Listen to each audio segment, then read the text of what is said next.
We're at Nellie McClung Public School, and we are very excited to have and honored to have Faggy Libman here with us today. And Faggy is going to be sharing her inspirational story with us as we explore or continue to explore the inquiry question, is hope stronger than fear? And our students here at Nellie McClung Public School, as well as our guest students from Lakeside Public School, hi Lakeside, they have also been exploring this question, is hope stronger than fear? And we're honored to have Faggy here to share her inspiring story with us and see her take on this question. And thank you so much for being here with us today and for allowing us to share this online with anybody else around the world who, and our York Region District School Board, who might be interested in learning with us. And I want to introduce Sabina. This is Sabina. She's going to be our student moderator, and she'll just be getting us started with you and afterwards helping us figure out which questions we'll be asking. Okay. Thanks, Sabina. Yeah. First of all, good morning, everyone. I'm honored to be here, and I want to thank Ms. P for inviting me to speak to you. My name is Faggy Libman, and I wear a ribbon. And this ribbon says, "Stand together against hate." Because it all started with hate. The German people weren't bad people. They just had a horrendous leader that decided that all their problems will be solved when they will get rid of the Jews. Can you imagine to influence so many people that they needed a perfect race, and especially to get rid of the Jews? Now I have to tell you, you know that the war finished in 1945. I came to Canada with my mother, and I'll tell you all about it.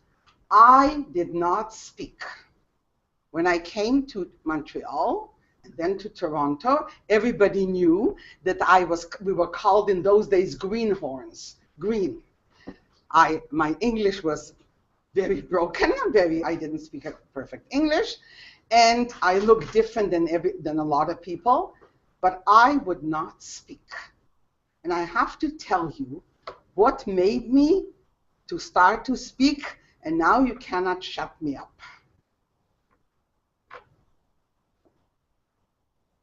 June 18th, 1982. I came home from school, and I'm going to tell you the profession that I had. I think it was one of the best there is. I was a junior kindergarten teacher. And you know, 4- and 5-year-olds are absolutely delicious. And I had 2 classes, one in the morning and one in the afternoon.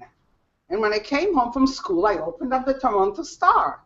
And it said, "North York man charged with Nazi war crimes by West Germany."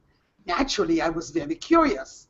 And it went on to say that the RCMP and a gentleman, David Mathis, were instrumental to bring a Nazi to justice. And it also said his name, Helmut Rauka, that he was charged for taking part of 10,500 Jews from Kaunas, Lithuania. I have to tell you, you don't know what this is to me. Kaunas, Lithuania was my town. And I remembered him coming face to face. And ironic, if you know where Newtonbrook High School is, he lived 2 streets one way on Ontabi, and I lived on Fontainebleau 2 streets the other way. So we were actually neighbors. And it went on to say that he was charged for the massacre of 10,500 Jews, and he was extradited to West Germany to stand trial. I loved my job. I remember calling the supervisor, Ruth Kurtz, and telling her, "I don't think I can come into school today. This really shook me up because I kept a secret." As I said, everybody knew that I was a greenhorn, that I was not born in Canada, but nobody knew. And if my mother used to say something, I used to say, "Mother the children." Nobody knew. My kids, nobody knew what happened exactly. And then I decided maybe it's time I should say something. And it was the Anne Frank exhibit 1989. And I was invited. One of the teachers put my name down. She said, I know you have a story. They need speakers. And I went there. I was speaking. And I remember a reverend, after I finished, came over and hugged me. And then I decided it's time to say something. I was born in Kaunas, Lithuania, a very cosmopolitan city with a university and high schools, and very cosmopolitan. My father, here's a picture of my father over there. He owned an international bookstore. He spoke 5 foreign languages. And I was born when my mother was already a nurse. Can you imagine? July 29th, 1934. And you can see, I'm cute. Look at me. And this is my mother's uniform. She came from a small town. She was the youngest one. She had 4 sisters and a brother. The brother left way before to South Africa. 1 sister to New Rochelle, New York, and another sister that my mother sponsored or gave her money to come to Montreal. So the only 2 other sisters remained in the small town, and my mother, can you imagine the courage she had, come from a small town to come to Kaunas, the big city, to study nursing. She met my father at the university, and because he came from a very known family, and I was born, you can see, and life was wonderful. I was an only child, doted upon, the youngest grandchild from everybody, so everybody made a big fuss over me. In fact, my aunt that moved to New Rochelle, New York, for my 5th birthday, July 29th, 1939, sent me my most prized possession, a Shirley Temple doll. And if you ever saw a Shirley Temple doll, it was better looking than Montana and even Barbie. So life was wonderful, and here is a picture right over there. It shows my father's store. Mokslo also means art, an art. And here at Kaunas, and Leisves Allee like Bloor Street. So we were doing very well. And here is me and my mother going every July, every holiday. We used to visit my mother's parents in the small town to show how well we are doing. You see, we're wearing even matching dresses. And here is me with an aunt, and I'm carrying a piano book, I started already piano lessons. So as I said before, life was wonderful. I had a lot of friends, and nobody knew that things can happen. Now, the war started in 1939. In Lithuania, it started in 1941. So my earliest recollection is that people used to come to our house because in 1940, Russia came into Lithuania, not Germany. We didn't have a war yet. But there were people that I never knew. Later on, I found out who those people were. Those were people, Polish Jews, that snuck across the border because they were already persecuted to save themselves. Now, as I said, I can talk a lot about my good life and not knowing what will happen. But June 1941, June 21st, I'll always remember that, our lives turned upside down. Bombs were falling, people were hurt. My mother, being a surgical nurse, was right away mobilized to come to the hospital. And I have to tell you, I wasn't very close to my mother.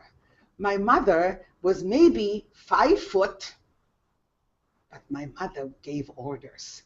My kids labeled my mother the general, and my mother was a real general.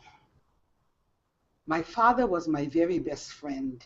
Anywhere to go to a birthday party or anywhere to a museum or to the theater, I always went with my father. As I said, my mother's life, and you will hear my story, that nursing was her life. And that time when we went, when she took us to the hospital, maybe I was in 41, close to 7 years old. Maybe that was the time that I realized my mother was really a hero, because she was working around the clock helping people that were hurt. And when things quieten down, you think to yourself, oh, everything will be okay. It was not okay. Orders came out immediately that all the Jews had a week or so to pack up only what they can carry and move. The Kaunas Kovno ghetto was established. I'm sure you heard about the ghetto, not in the beautiful city, but in a suburb called Slobodka, where there was a very big Jewish learning center. So they picked that, it was called the yeshiva, to pick that you had to move in. They gave, I don't remember how long, how much time, to find a place where to live. Now, my mother's family remained in a small town. My father's mother, father, and youngest sister lived across the street from us. So they were always with us. My father had also 3 more sisters. One went to Berlin University, and she realized that things were bad, so she moved to Paris. Another sister to Palestine, because when she graduated as a pharmacist, she found graffiti all over her office. And another sister to Buenos Aires. So only one sister, the university student, remained with us. So we were the family. We moved into the ghetto with 4 other people, very, very crowded. You took with only what you can carry. I remember I had very nice clothes, so my mother I think my mother always thought ahead. I don't think my mother slept how to really survive. My father was a very quiet, as I said, gentleman, very learned. My mother was the leader. And one dress upon another. I remember I had a silk coat, anything to take with, because you weren't allowed to take a lot of things with, only what you can carry in the suitcases. And as I said, and we moved into the ghetto. And the life in the ghetto was, in the beginning, not as bad, because you had things that you brought in. And I was born with one thing. I am a very big optimist. Sometimes it used to get me into trouble. And I remember telling my parents, don't worry, it will be good. God will help. Even today, after all that went through, I am still a believer in God. And as I tell you my story, and I believe in miracles, that I'm standing right here in front of you. So as I said, in the ghetto, I had friends, and we used to hide. Because right away also, not only were we afraid of the Nazis, but also the Lithuanian police was formed. And quite a few people decided to help out the Nazis. And my maiden name is Schmidt. So when we moved into the ghetto, if somebody wouldn't pointed out who we are, maybe we could have saved ourselves. But I don't know. But anyways, as I said, the life in the ghetto, you wore a yellow Star of David. You were not allowed to have, there was no schools. If you were caught with a book by the Lithuanian police, you could be punished. Whatever.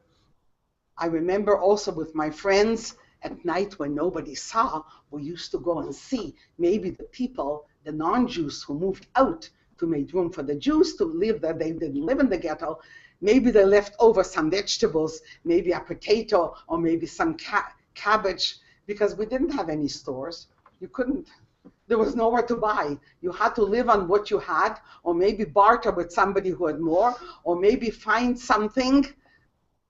We got some rations, but very, very, very, very little. So hunger, I remember in the ghetto, bad, but later on, as I tell you my story, it was much worse. So life went on, and you hope, and if they need people to work, so you are the first one in line, because if you worked, you maybe got more food. And you see, the worst thing was that you didn't know what will happen from moment to moment. Maybe you'll be sent out. Maybe you'll be taken away, never to heard of from again. And now I'm going to tell you how I met face to face, and I'm going to go back to him. This Helmut Raucha, this Nazi, this murderer, orders came out, and I will not forget that date. That date is documented. It's called the Great Action on the 9th Fort. What happened? You had to go out with your family on Democracy Square, and they said they're going to be counted, so they'll know how many people are in the ghetto. So as you walked, my grandfather, my grandmother, my aunt, my mother, and my father, and me, in front of him, he was standing on a mound with a whip, a dog, and white gloves. To this day, I don't own a pair of white gloves. And without rhyme or reason, with his whip, he divided my grandfather and my aunt to one side, my grandmother, my mother, and me, and father to the other side. Our side was the good side that moment. Their side was the bad side. And Kaunas was built, it had a lot of forts. The Tsar, when conquered Kaunas, also made forts. So you saw this multitude. You don't know what was happening, but you only saw the multitude walking up the mountain. And you are standing there, not knowing what's happening, and not knowing if you are good, if they are good, what's happening to them. And later on, we found out that he was responsible for having open pits dug, and 10,500 Jews from Kaunas, my grandfather, my aunt, some of other relatives, were machine gunned to their death. And how do you go on? I still had a mother, a father, and a grandmother. And now I am going to tell you of a miracle. I still believe in God. A lot of people who survived says, where was God? And I believe, where was man? One day, they needed people to build the aerodrome. And my mother, being a nurse, was always taken because she was always very useful. And our whole family, my grandmother, my mother and father and me, were taken to our very first labor camp. Every morning, and some of my friends with their family, with their parents also, because they were young, able-bodied people. One day, my mother used to go out early in the morning with the men on the trucks, because in case somebody is hurt. And us kids and the elderly remained in the camp, our very first camp. One day, my mother says to me, I have permission to take you to work. And that was already around 1942. I can stay a whole day with you and tell you all kinds of things, but I have to hit the most important points. And I remember telling my mother, I am very hungry, because you have to understand, in a labor camp, you couldn't find anything. In a labor camp, you had to remain, you had to, whatever you got. And the rations were sometimes a piece of bread that looked like bread, and sometimes maybe something that looked like cheese or something else. And the most important thing was soup in very big pots. But the thing was this, if they dug on the bottom, you got some vegetables. But if they just took from the top, when they served you, you got broth. So my first really hunger, I remember in that labor camp. And I told my mother, but my mother, if you knew my mother, you listened.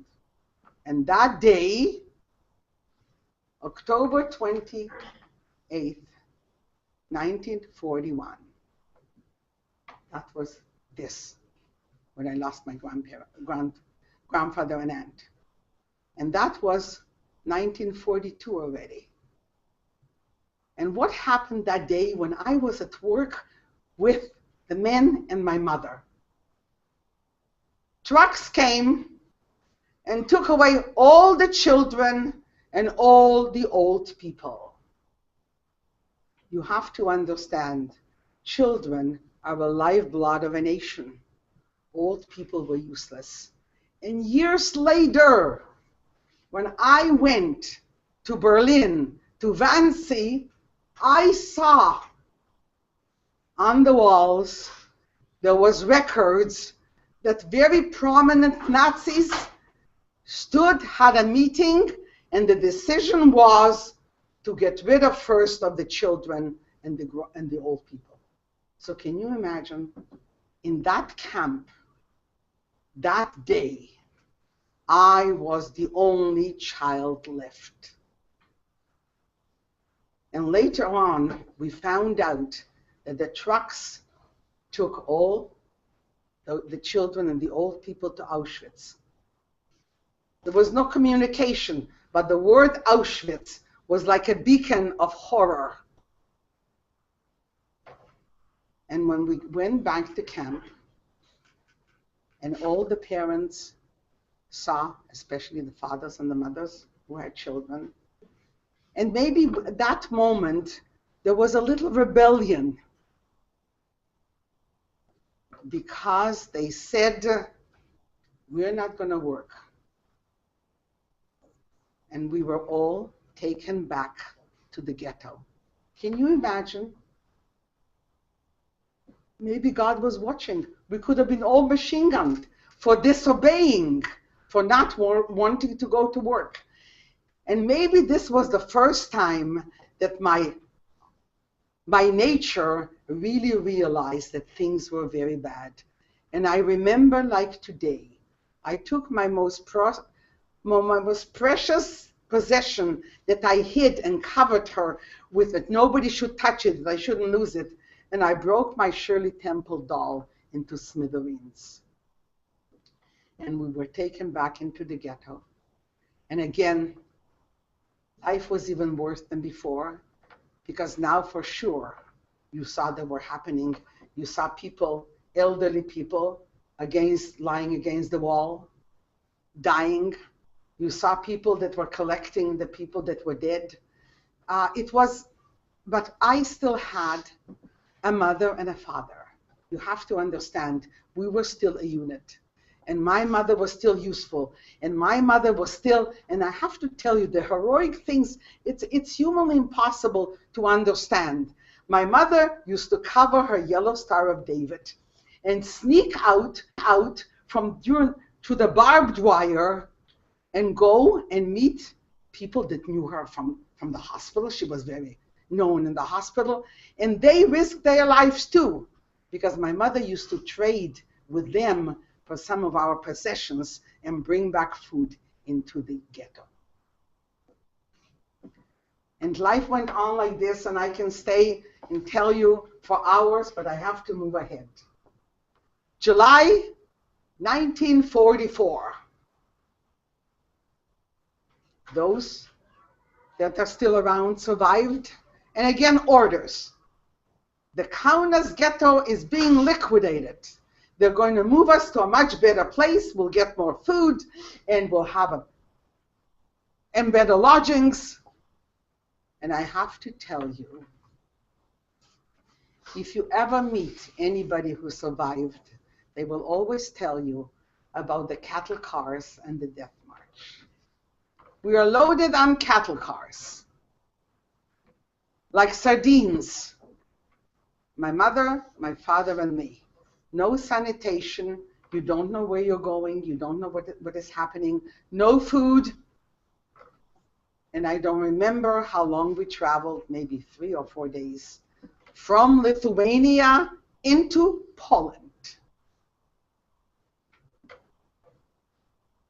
And when they opened up the cars, the cattle cars, a lot of people didn't make it. The heat, the odor, the hunger. And immediately, the men were separated from the women. You have to understand, the men were still workforce.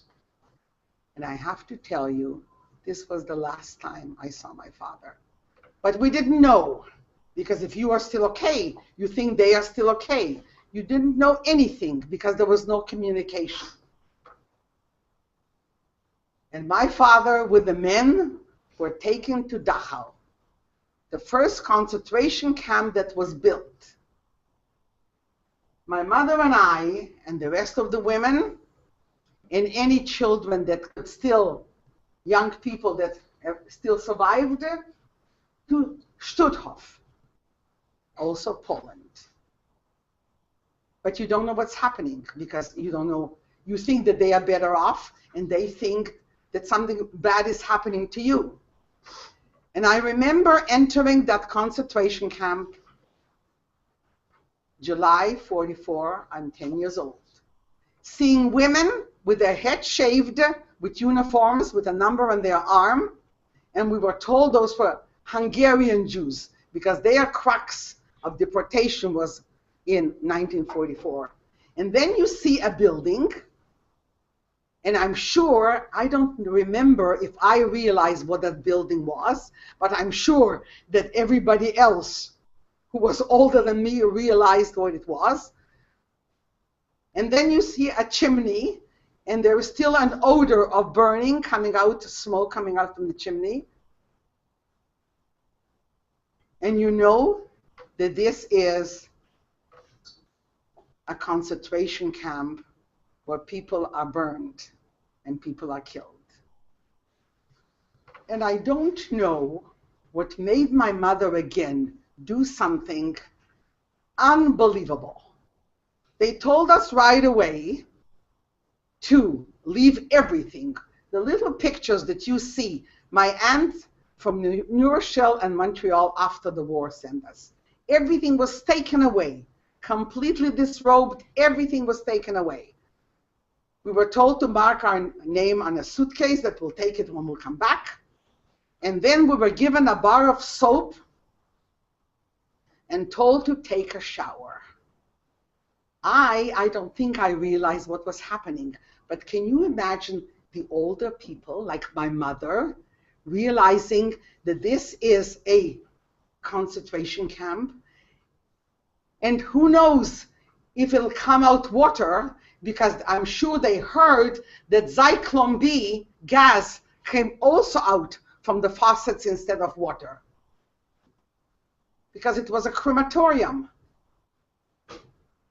And we were given, as I said, a bar of soap, and then told to go and find clothes, because I remember mounts of clothes, amounts of shoes, amounts of glasses, all in mountains, to go and find clothes and register, because women were coming from all over, and the Nazis were notorious of having exactly who is who.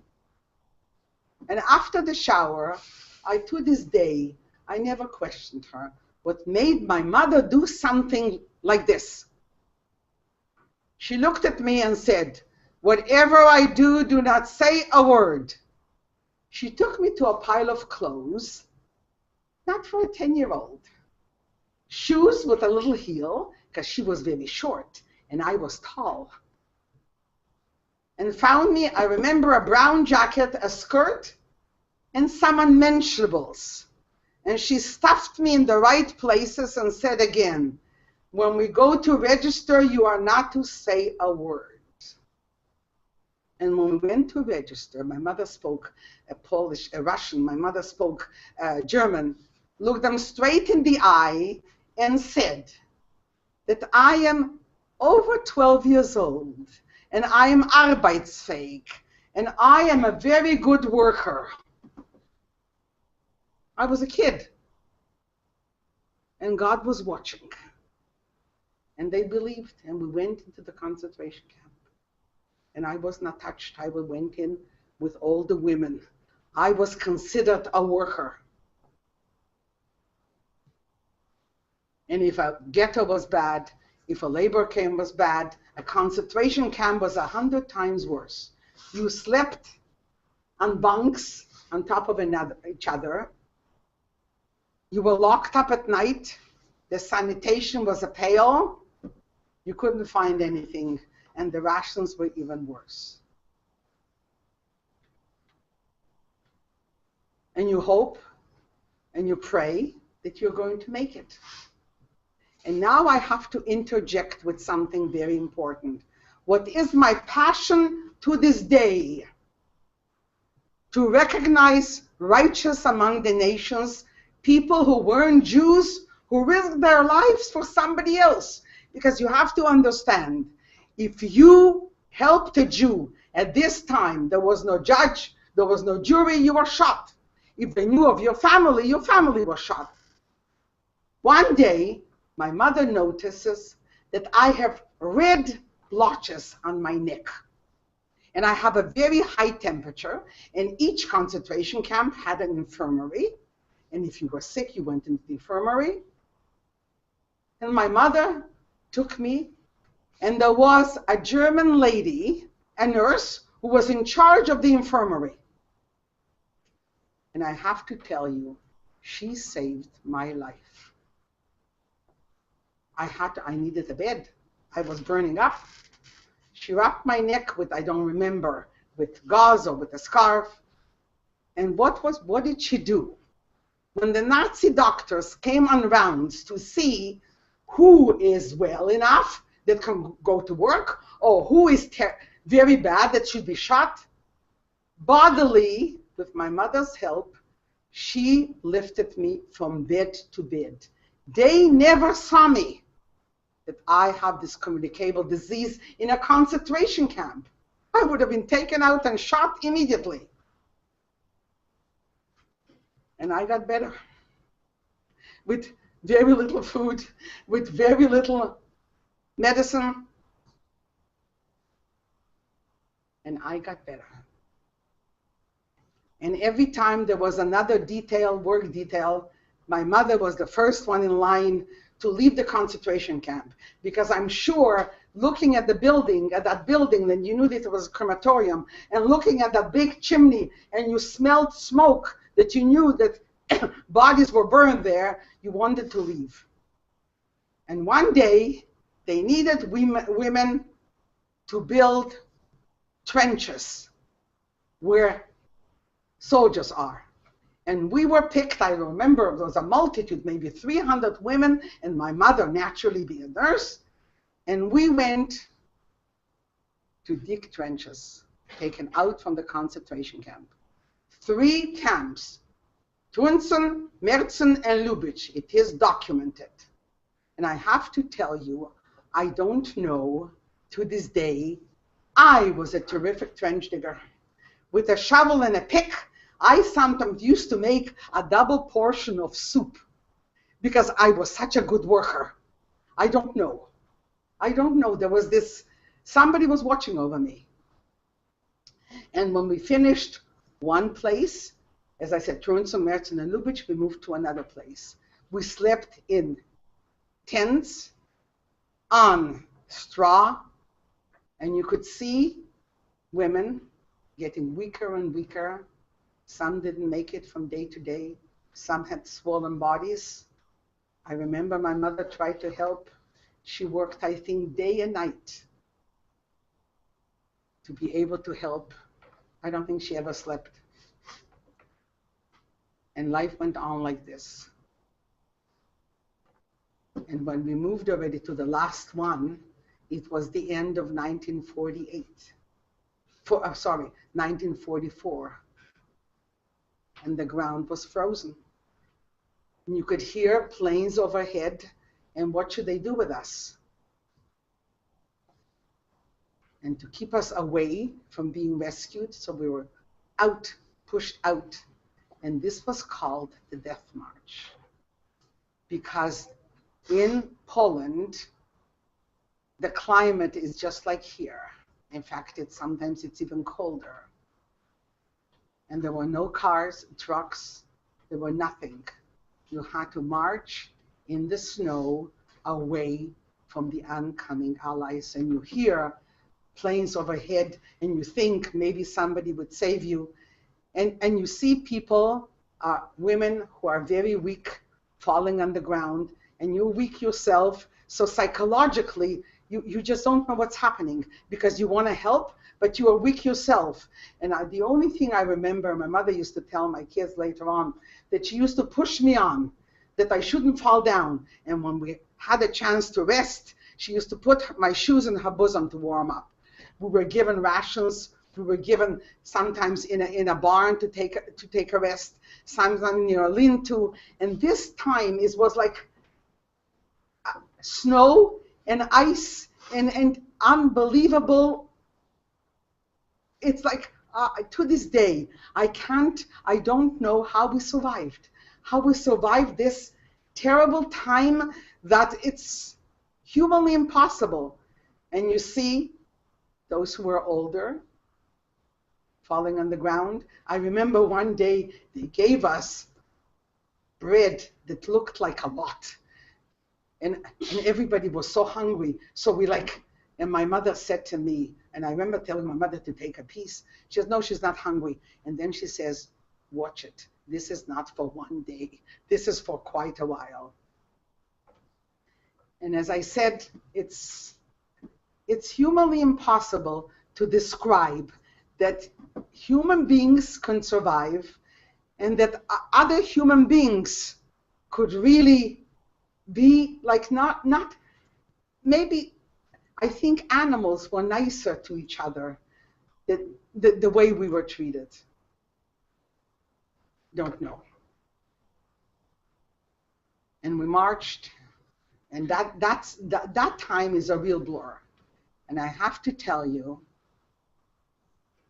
1945, January 1945, after marching for weeks, I don't know, after it's resting and not resting, and my mother remembers that I was pulling her and telling her that I see a castle. It wasn't a castle, it was abandoned barracks. And we were given a chance to sleep over that night when it's nice and warm. Even nowadays, when I sleep in my terrific bed, there wasn't this feeling to sleep over at night where it was nice and warm. And the next day, it was very quiet. All the guards and all the ran away. We were left on our own. And when we tried to open up the doors, it was very hard, I remember. And everybody, some of the women were crawling even, they couldn't walk anymore. We saw a man on a horse. And I have to tell you, to this day, I know it's maybe not politically correct.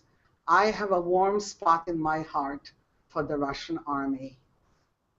This man on the horse was a Russian captain, and he galloped towards us and he told us, "You are free." And I found later on a little note that my mother wrote that it's a good thing the army was behind him, or the women would have kissed him to death. They pulled him down from the horse. They were hugging, they were kissing him because he said, "You are free." We were taken to the Russian zone, the British zone, and we were kept there till the end of the war. We were given food, and I remember the first time a shower. A shower and clean clothes was the biggest thing. And I remember my mother going from women to women and saying, "I am a medical person. You have to listen to me. You cannot eat fast. You have to eat little by little by little, because your stomachs will swell up after so many years without real food." And quite a few people who didn't, it's human nature, but had to be taken to hospital, and even quite a few did not make it. And as I said, we were kept there till the end of the war, till May of 1945. And then the question was asked, "Do you want to go back to Lithuania?" And my mother said, "No, I want to find out." My mother, as I told you, had two sisters in Lithuania. One had 5 sons, one had 4 children, her parents, aunts, uncles. My father, if we made it, for sure, my father made it too. And we found out that not far from where we are, there was a city named Lodz, and people were gathering, survivors were gathering there, and maybe we could find out anybody that survived. My mother finished Hebrew Russian gymnasium. She spoke perfect Russian too. So I don't know, she got permission to leave the Russian zone and to travel to Lodz. Yiddish, when you speak Yiddish, it sounded a lot like German. She spoke to me, schnell, schnell, to jump down from the train. We were arrested. They thought we were spies. That's another story. And we finally reached Lodz. And I have to tell you, the day of my life. My father, because of his store, was very well known, and a friend of his, 2 friends survived, and they told us that my father didn't make it. My father, as soon as we were separated, he saw all kids my age were being killed, were taken away to concentration camps, to Auschwitz. He did not want to live. He gave up hope. My mother had me. And it's very ironic, when it was the death march from Dachau concentration camp, my father didn't want to do anything. My father was murdered. January the 7th, 1945. We were liberated on January the 21st, 1945. And with my good nature, I have to tell you, I did not want to live. I didn't want to eat. I didn't want to do anything in that zone. But I suppose I looked around, and maybe I had this seeing that I was lucky I had a mother. There were so many orphans. I didn't have anybody. And you say to yourself, life has to go on. And we were taken from there to the American zone, to Bad Gastein, Austria, near Salzburg. And here's my journey. And a DP camp, a displaced persons camp, people without a country. You couldn't leave anywhere. You had to have a sponsor. A lot of orphans were sponsored by rich people, and they came to Canada or to Toronto, to Montreal or to England. Papers were made out to South Africa, to New Rochelle, New York, to Montreal. We remained for 3 years in a displaced persons camp. Teachers were brought in. We learned. We were like sponges after so many years without a book, after so many years, and we stayed there. And naturally, my mother, as she was a nurse, some people got married, children were brought into the world. And I have to tell you, this picture is a very important picture. This picture was March 1948, 3 years in the DP camp, when we were given permission that my uncle and aunt from Montreal, the papers came in, we can leave. We were examined by doctors. Somebody lent me a jacket. I should look very presentable. Somebody combed my hair. And 1948, to come to Montreal. Montreal, Canada, and I have to again speak to my mother. If you ever go to Montreal, you will see a very big hospital, the Jewish General Hospital.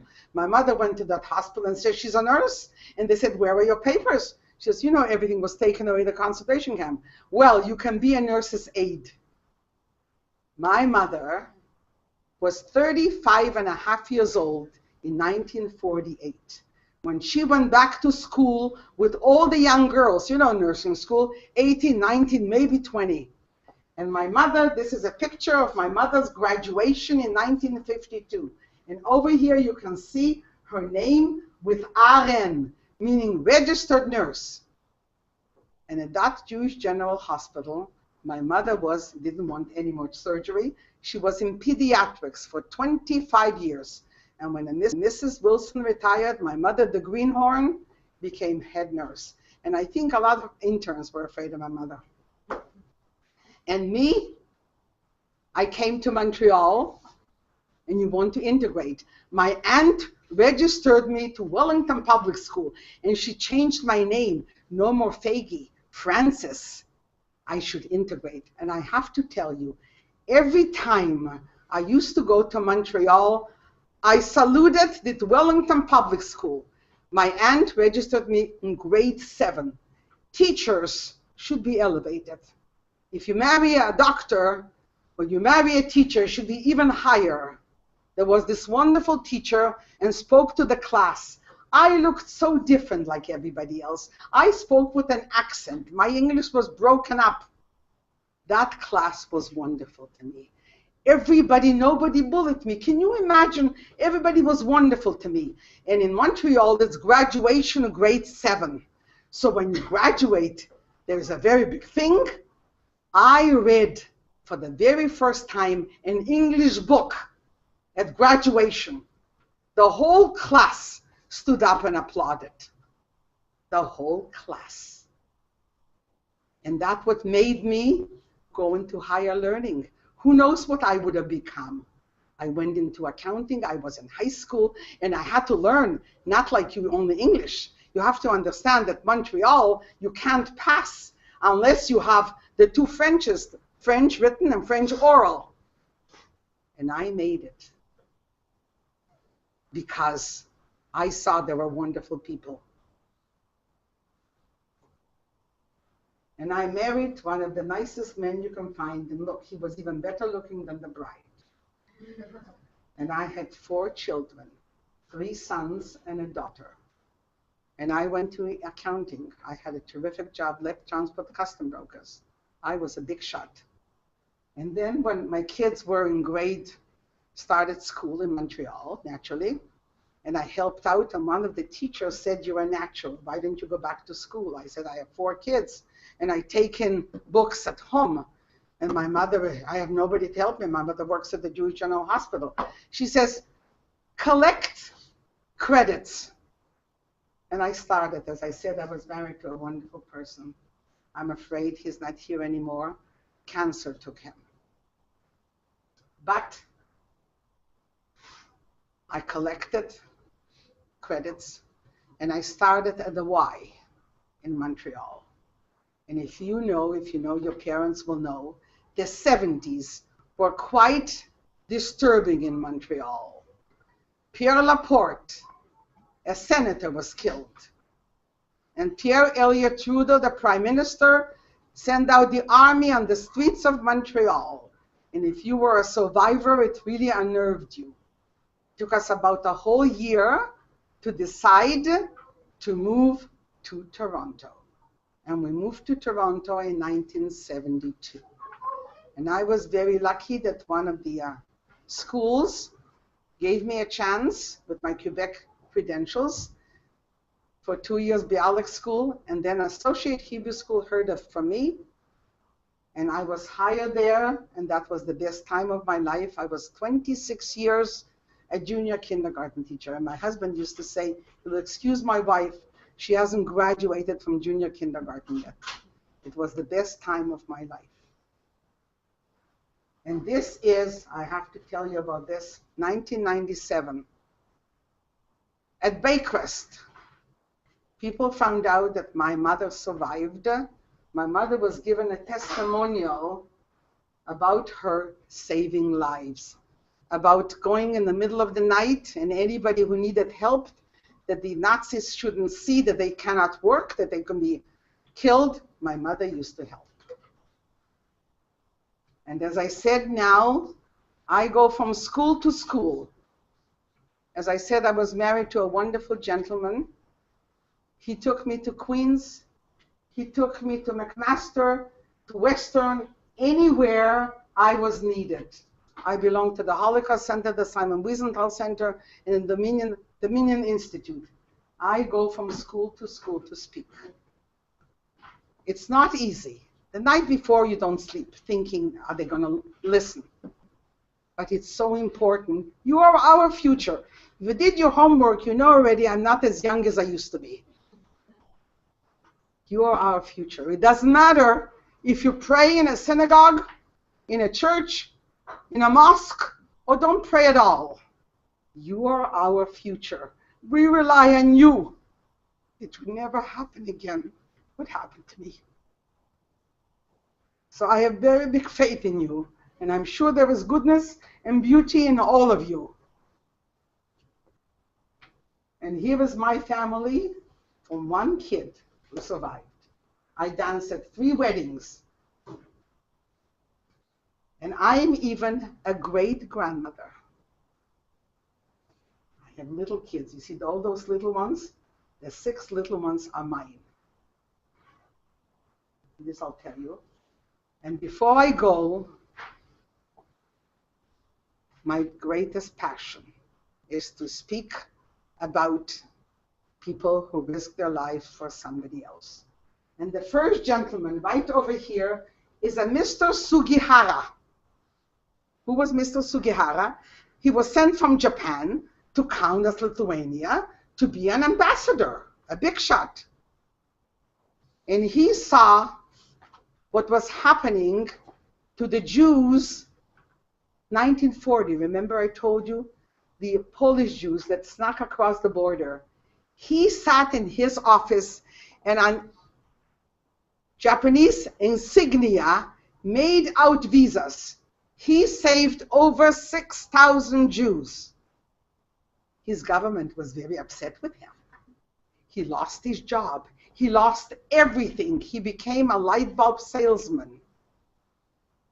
He said, I'd rather disobey my government than disobey God. And here is this wonderful lady, Irina Sandler, who lived in Warsaw, right near the ghetto. And the Warsaw Ghetto was one of the most notorious ones. She had a chance because she graduated. She was a Catholic lady, graduated as a health care provider, and had a chance to go into the ghetto. With the help of people of the underground, she saved 2,500 Jewish children. Through the sewers of the ghetto, she had a dog that if a soldier would come close to her, the dog would start to bark. She sat at home and put in names in jars. She did everything to save 2,500 Jewish children. She was arrested. Somebody squealed. Her legs were broken, her arms were broken. She was left for dead, but she was rescued. And she lived for a ripe old age of 98. And there was a gathering in Toronto about child survivors that I belong. And there was a woman came, and she said she's from Poland, but she has to rush back because she is looking after Irina in her old age, because Irina saved her as a newborn baby in a toolbox. And I have to tell you about my friend, Mr. Pralaska. Mr. Pralaska was an Italian gentleman that came to Hungary and saw what was happening to the Jews. And he presented himself that he's a Spanish ambassador. And he collected people and he said, they are from Spanish descent. And he bought some houses and he's filled them with Jews. And last November, I was invited to come when in Toronto, his son, Frank, was honored for his father. And there was Mary Ziegler. She works at the Holocaust Center. And she told the story how Mr. Pralaska saved her mother and her aunt. The Italian ambassador came. and the Hungarian ambassador came. You see, saving lives for somebody else. And I have here that I do a lot of homework. And my recent one is about Italian sports hero posthumously honored as a righteous Gentile. His name was Gino Bartoli. Can you imagine? He won the Tour de France, you know, like Armstrong, but his was the real one. He wore the Tour de France and he was honored. Everybody was such a he was a big shot. He can go anywhere. And with his bicycle, do you know what he did? He lifted the seat and he put in papers, Jews, to get false papers that they are Aryans, that they are not Jews, and he saved lives. He bothered. Why did he bother? He was a young man. He didn't have to bother about somebody else, but he did. And over here is also Nicholas Winton, an English gentleman who came to Czechoslovakia and had, with his own money, got railway cars, and 8 cars were filled with young Jewish kids and brought them to England.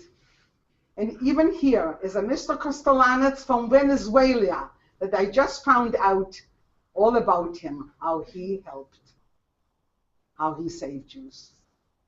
And there's one more that I have to tell you, because I met her in 2009. Her name is Czeslava Zak. I just felt very bad. I was in Poland from Canadian Diversity with a group of young university students, Poland and Berlin. And they had a surprise for me that I would meet this Czeslava Zak. You can see my face. I just didn't know what to do. I was so excited. And she told us her story, that she lived also not far from the Warsaw Ghetto. And that her parents decided, she was already a teenager, decided to help out. And she told her friends, my mother is a little bit crazy. She doesn't want you to come into the house because you were dirty the floor. But that time, she had in her bedroom, in a cupboard, 5 Jewish people every time. So she didn't want anybody to come in case somebody will squeal, somebody will see something. And she says, one day, the Gestapo, somebody squealed, opened up, broke into her house, and they wanted to go to see what's in her cupboard. And she says, I told them that I am a young lady, and how can you come in into my house so early in the morning? And they wanted to open up the door to the cupboard. And I told them, I'm raising kroliki. Kroliki are rabbits. And if you open the door, all the rabbits will come out. And she says, I fainted. I never asked her if she fainted for real or fainted. And they got embarrassed and they left. And at that time, 5 Jewish people were in that cupboard. And there is, and I'm going to get a little bit very emotional. And last July, she was taken by plane, her first plane ride to Israel to meet that family. And that lady was very old already, the one that she saved. And that lady's great-granddaughter came over with a bouquet of flowers and said, thank you for giving me life. So you see, and I have to show you one more thing, how there are wonderful people.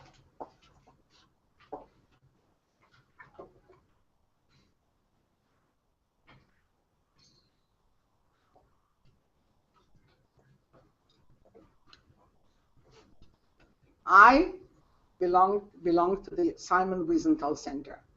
And at the Simon Wiesenthal Center was a lady, a young woman, Melissa Mikkel. She was the director then. She came from Trenton.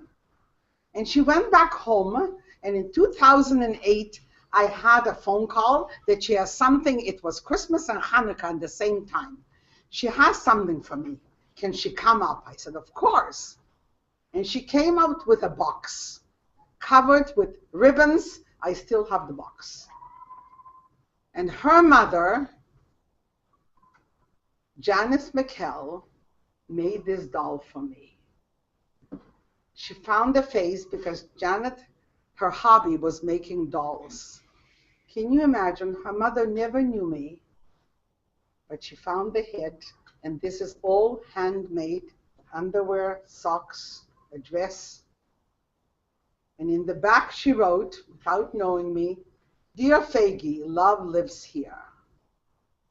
And last November, where Janet is now a teacher, she went back to teaching. Her mother, Melissa, her mother, Janet, saw me in that school. I was invited to that school to speak. She saw me for the first time with her doll telling my story to the class. I don't think there was a dry eye that day. So you see, I believe in people. I believe in humanity. And I think I'm going to die an optimist. Sometimes it gets me into trouble. So this is why I go to speak. And it's not easy.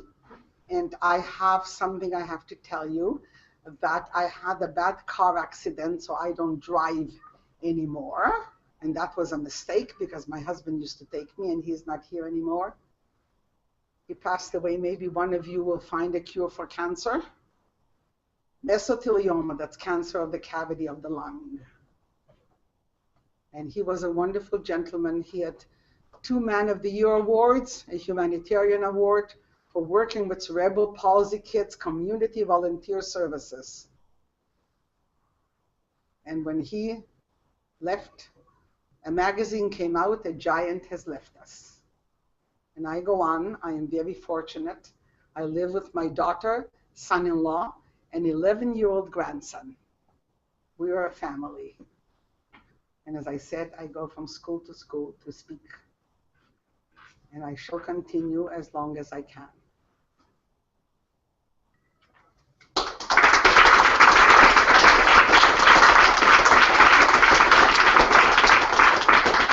Thank you so much for sharing your story with us. We're very pleased to have you. It's very informative and inspirational. We're very impressed by your bravery and your honesty and your courage to present us to us. We would like to ask you some questions, Sure. and we're going to start with Georgia from Lakeside Public School.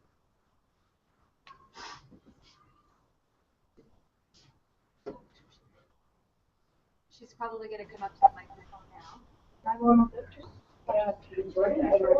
They said Georgia. Georgia, if you could just unmute your microphone, then we'll be able to hear you. Does it hurt when you talk about it?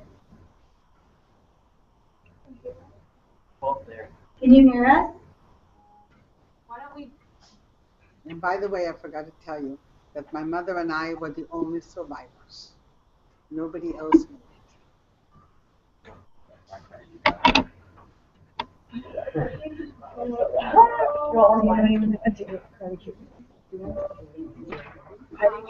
Georgia, is she able to ask her question? Does it hurt when you talk about it? You can't hear. Is she muted? Are they muted? Oh, you did. Does it hurt to talk about it, Peggy? As I said, remember I told you I didn't speak till 1989. It was really hurting. But then it was like a cleansing. And now I have a mission that as long as I can, and I can remember, I will go from school to speak. So it could hurt. It can, if the question hurt, it does. But the idea is that it's more important for me to speak.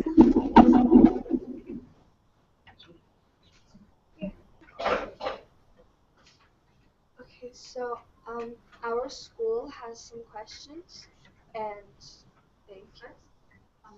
Oh.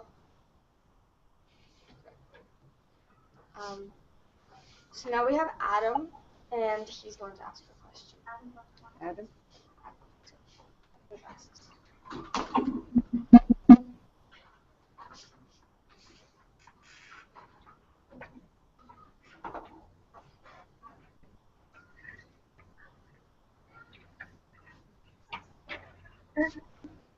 When you look back through your life, did you live more through hope or fear? Hope. As I said, I am a very big optimist. I did live more of hope. Maybe I was very young. Maybe I didn't realize as much as my mother what was happening. But I always used to say, I'll never forget that, don't worry, it will be good. To hope. Thank you. We now have a saying. We would also like to ask a question.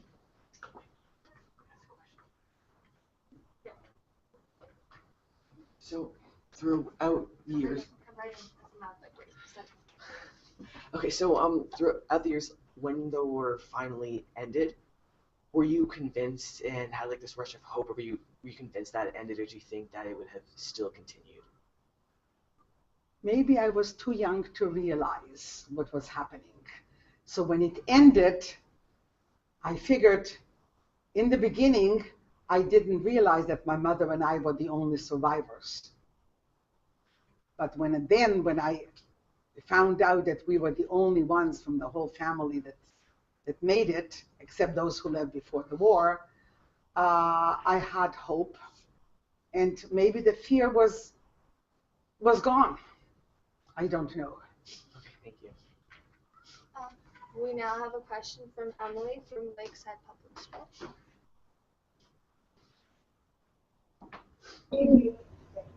Does anyone ever not believe your story? I'd say, does anyone ever not believe your story? I'm really talking about everyone. Does anyone ever not believe your story? Oh, no. I have never encountered anybody who did not believe my story.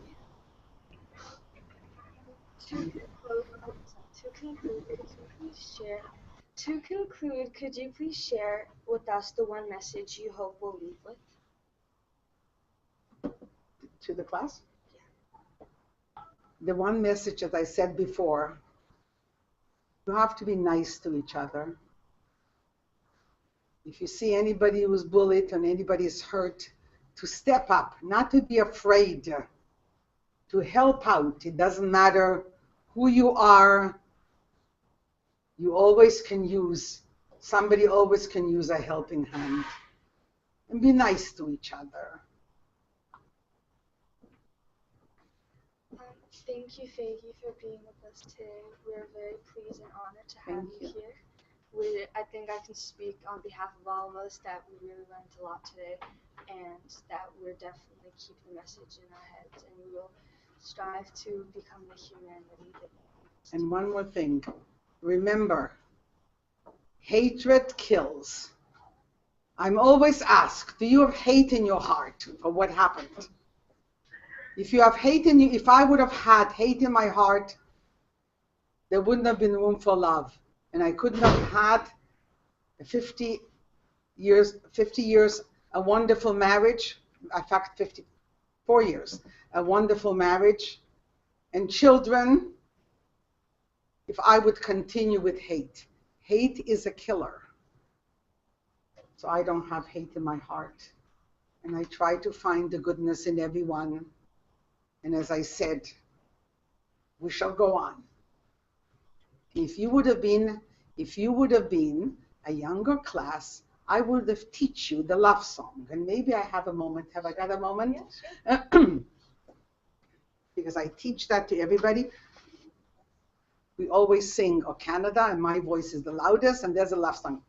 Love is something if you give it away, give it away, give it away. Oh, love is something if you give it away, you end up having more. Love is like a magic penny, you hold on tight and you won't get any. Lend it, spend it, you'll have so many, they'll go right on the floor. Love is something if you give it away, give it away, give it away. Oh, love is something if you give it away, you end up having more. And I hope you're going to spread love wherever you go. and you'll be nice to each other. This is a wonderful group. They are. Thank you very much. Thank you. On behalf of everybody at Nellie McClung Public School and at Lakeside Public School and the York Region District School Board, we really want to thank you so much for sharing your story with us and spending this time with us this morning. You are inspiring. Thank you. You teach us all to hope and to love, and we're all exploring the question, is hope stronger than fear? And I think it is. I think from your experience, hope is very powerful, and you've given us a lot to continue to think about and to talk about and to keep learning. And we just want to say so much, thank you so much for sharing your time with us. And we're honored.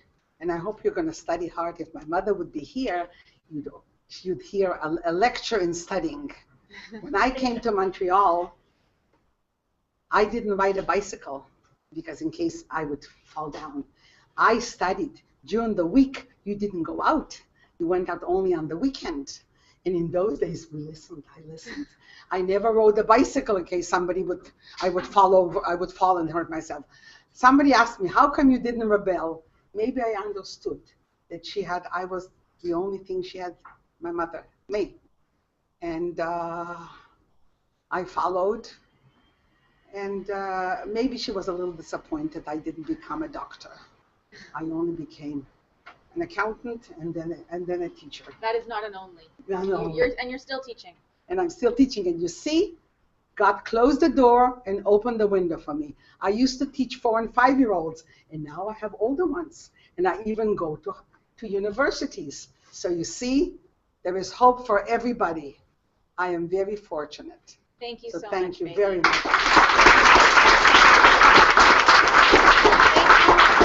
Thank you, Lakeside, for joining us. And thank you to all of our students here. And thank you.